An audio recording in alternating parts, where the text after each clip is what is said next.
बिस्मिल्लाहिर्रहमानिर्रहीम। अस्सलाम वालेकुम डियर व्यूअर्स एंड फ्रेंड्स। आज हम आपकी बायो की बुक में, ठीक है, ग्रेड 9 की बायो की बुक जो है ये वाली बुक, उसमें से हम आपका पढ़ेंगे, ठीक है, multi cellular organism. What are multi cellular organisms, ठीक है। सो ये आपके यूनिट नंबर 1 के लास्ट टॉपिक्स में है मल्टी सेलुलर ऑर्गेनिजम्स। तो आपको पता होना चाहिए multi cellular organisms are made up of many cells, ठीक है। मल्टी सेलुलर कौन सा होता है? एक होता है यूनिसेलुलर, ठीक है। यूनिसेलुलर में आपको कॉन्सेप्ट क्लियर कर दूं, यूनिसेलुलर वो होता है जो एक सेल से मिलकर बना होता है, जैसे आपके, ठीक है, बैक्टीरिया, फंजाई, एल्जी, ठीक है, अमीबा, ये सारे आपके हैं यूनिसेलुलर, ठीक है, जो एक सेल से मिलकर बने होते हैं। फिर आता है multi cellular. Multi cellular are those organisms that are made up of many cells, ठीक है। बहुत सारे सेल्स की क्या कहते हैं, खुलियों का मुज्तमा होता है, ठीक है। मजमा जो होता है उसको मिला करके जो ऑर्गेनिजम्स बनते हैं उसको कहते हैं multi cellular organisms. These cells depend upon each other for their survival. ये जो बहुत सारे सेल्स हैं, ये सेल्स जो है एक ग्रुप में बन के टिश्यूज बनाते हैं, ठीक है।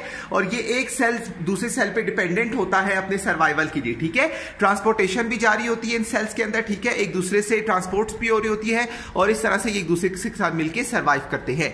इन multi cellular organism cells are organized in a form of tissue, organs and organ system। Multicellular organisms में क्या होता है, बहुत सारे खुलियों का मजमुआ होता है जो उसको मिला के वो टिश्यूज बनाते हैं, ऑर्गन्स बनते हैं और ऑर्गन सिस्टम क्रिएट होता है, ठीक है। अगर आपसे कोई पूछे मल्टीसेलुलर ऑर्गेनिजम्स कौन से होते हैं, which ones are multicellular organisms? Those organisms that are made up of many type of cells and combined together to form a various functions, so that animals, that organisms are called multicellular organisms।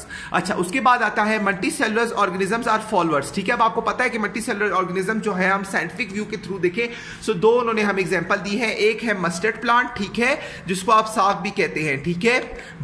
इसका जो scientific name है उसको कहते हैं brassica कंपैरेटिस, ठीक है।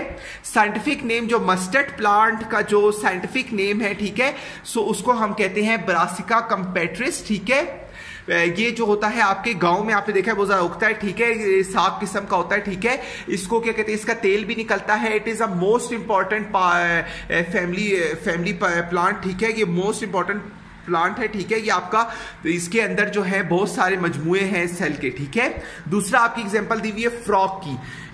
अब मैं आपको एक बात और बताता चलूं कि frog is a relatively most important part of animal, because क्या है, ये एक बहुत इंपॉर्टेंट किस्म का, ठीक है, जानवर है। Because it can be relevant with all the function and all the parts of a frog are little bit same with a human body, ठीक है। जो आपके फ्रॉग को जब देखा है कि कभी आपके स्कूल्स वगैरह में जब आपके क्या कहते हैं टेस्ट करवाए जाते हैं लेबोरेटरीज में, सो उसमें फ्रॉग के ऑपरेशंस होते हैं, उन पे एक थीसिस आपने करने होते हैं, बिकॉज कि उसका और इंसानों का जो जिस्म है वो मिलता जुलता है, बिकॉज ऑर्गेनल्स और ऑर्गन्स और सिस्टम जो है वो लिटिल बिट सेम है आपके इंसानों से। सो फ्रॉग का जो साइंटिफिक नेम है वो है राना टिग्रीना, ठीक है। सो frog is also that type of organism that are made up of many cells, so it can also be called a multicellular organism. Brassica comparatis, mustard plant and frog rana tigrina is a example of multicellular organisms. Human being is also an example of multicellular organism, because multicellular is and those organisms that are a combination of cells made up of those organisms that are made up of a combination of cell. So ये था आपका multicellular organisms, ठीक है। अगली video में आपको आगे पढ़ाएंगे। अब तक के लिए इतना ही, अल्लाह हाफिज़।